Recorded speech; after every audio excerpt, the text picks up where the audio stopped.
your grace. The gift is of good. And you have it well. God has graced you to sing the praise. God has graced Come on. you. And you Take it have out. it well. That's your grace.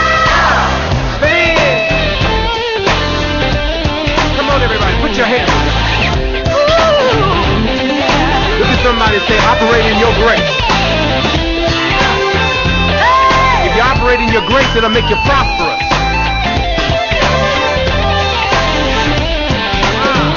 God has graced you to be you. Honor it. Tenor, you got it. It looks good on you. Come on, tenor. It looks good. Wear your grace. It looks good on you. Work your grace. The gift, it looks good. That's it. It looks good on you. Where you at? The gift, it looks good. And you wear it. And you wear it well. God has graced us all. God has graced you. Now wear it well. You wear it well. That's it. The gift, it looks good. See, let's talk about it.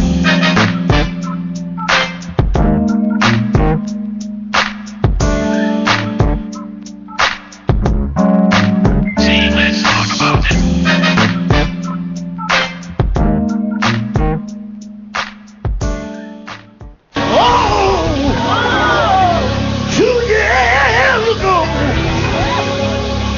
I had an operation. He fixed up with me. He fixed up. I've been happy for the past 2 days here in the midst of the greatest singers in the world.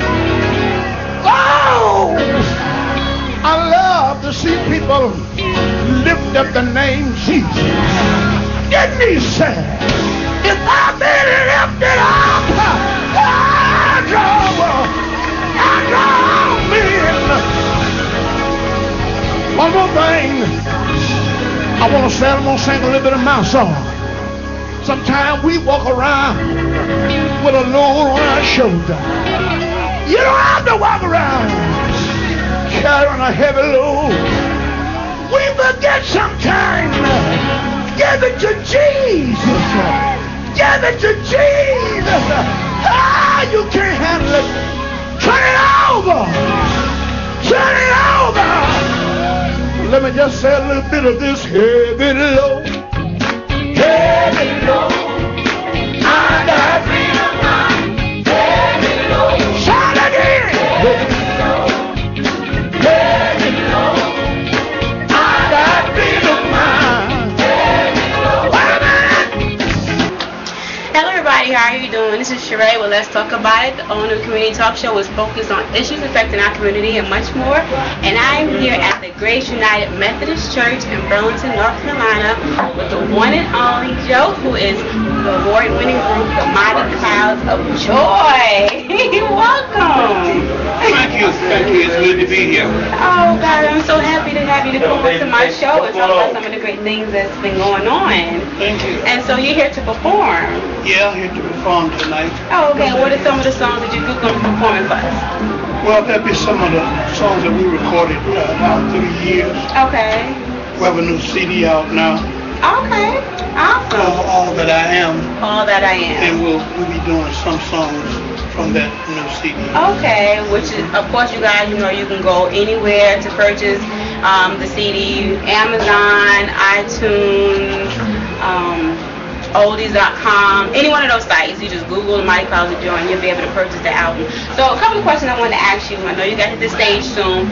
How are you able to manage to keep the group together and the name Mighty Clouds of Joy running?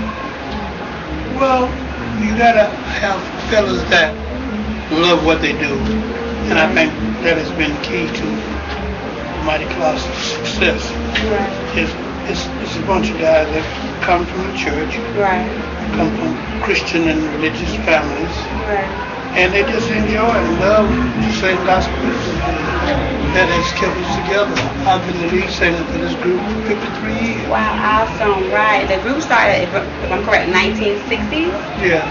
Wow. That's right. Awesome. Well, thank you so much for taking the time to speak with me. I'm looking forward to getting some of your performances caught on tape. And keep doing what you're doing. God bless you. Everybody loves you. My mom, she loves you. Who was Pastor Rosa Bourne. She wanted to come, but she wasn't able to make it. But remember to always, let's talk about it. All right. Thank you so much.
And you are listening to Inspirations After Dark with Mr. and Mrs. Sweet Thing. Oh, man. Right here on LPJ, Spreaker Radio. Yes, it is, Spreaker Radio. And we just want to thank you tonight for joining us. If you have just joined us, we thank you. Yes, we want to thank you. You know, Mighty Clouds of Joy has been my group for many years. That's who that was, Mighty Clouds of Joy. Yeah, Mighty Clouds of Joy. I've loved them. They've been around since 1960, 53 years. He's been singing with them for 53 years. What a blessing. And I tell you, they've been my group for years and years and years. Them boys are really can sing, I tell you. If I had a voice like them, I'd be all right. That's all right, but you know what? You are ministering in other ways. Well, yeah, I just like. So we all got a gift. Yeah, we all got a gift. Praise the Lord for that. Thank the Lord for His gift that He gives us each and every day. And you got to remember one thing: the church. The church is who? You. The church is you. God said that. He said, "I build my church upon these rocks, where hell cannot prevail against it." And that means this church is so big.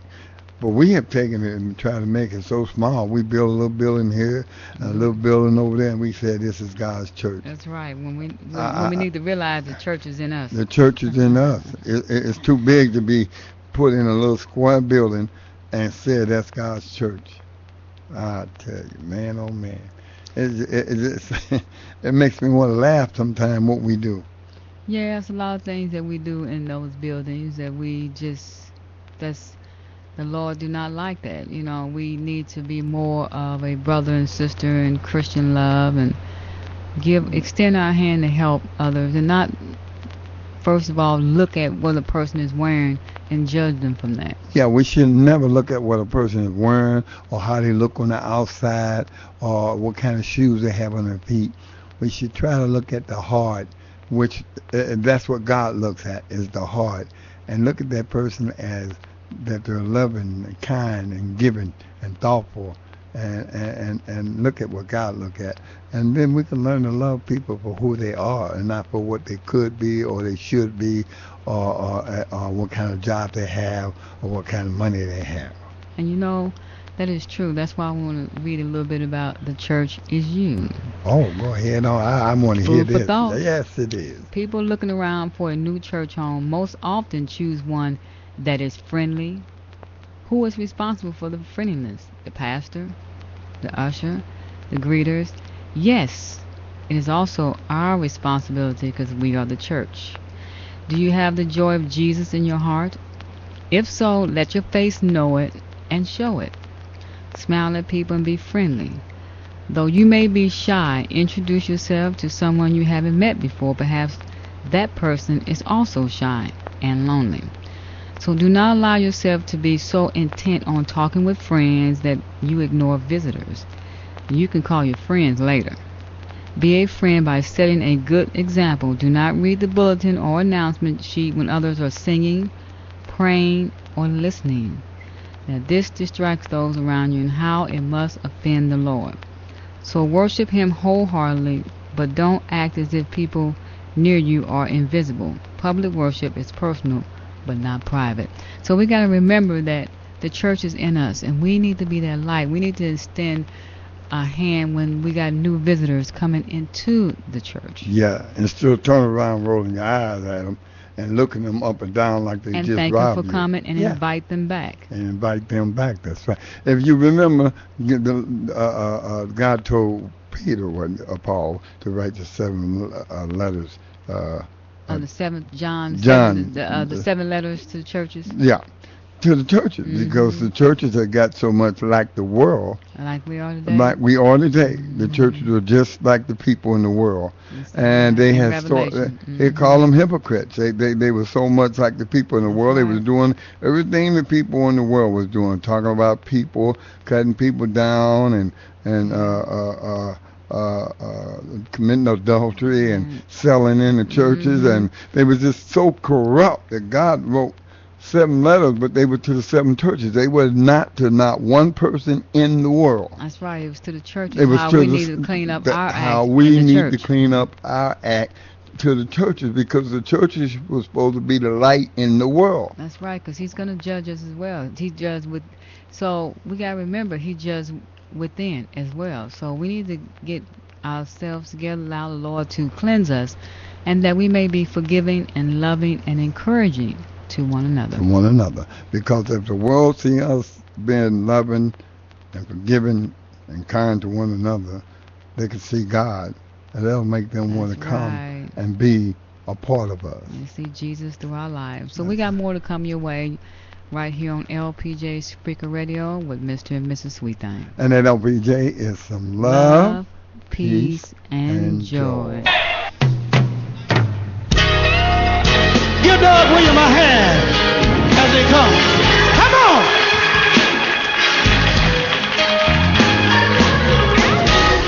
How many of you are here tonight really thank the Lord for being alive tonight? Listen here.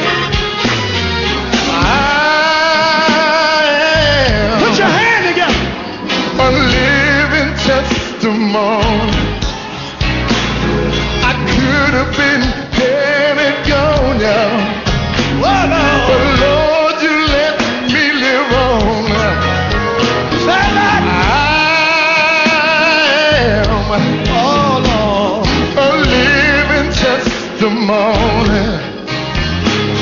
And I thank the Lord that I'm still alive. Come on, so help me tonight.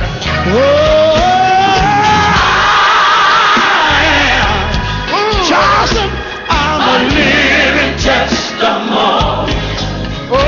You know I could have been dead and gone. Lord, you let me live on.